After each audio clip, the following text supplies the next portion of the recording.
যেই নারী পাঁচটা বিষয় সংসারে আমল করবে সেই সংসার কখনো ভাঙবে না সব সময় স্বামীর ইনকামের উপরে শুকর করা। আপনার স্বামী রিক্সাওয়ালা হতে পারে, সিএনজিওয়ালা হতে পারে, দিনমজুর হতে পারে, মিস্ত্রি হতে পারে, কাঠমিস্ত্রি হতে পারে, যাই হোক আপনার স্বামী যা কামায় সেটার উপরে আপনি আলহামদুলিল্লাহ বলবেন।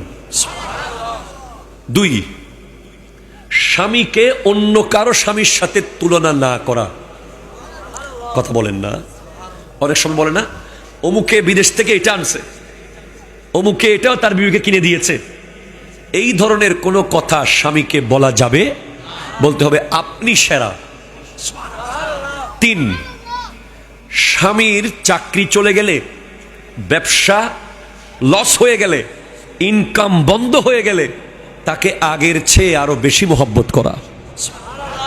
চার, স্বামীর কথা ছাড়া ঘর থেকে বের না হওয়া। পাঁচ, স্বামীর জন্য নামাজ পড়ে সব সময় দোয়া করা।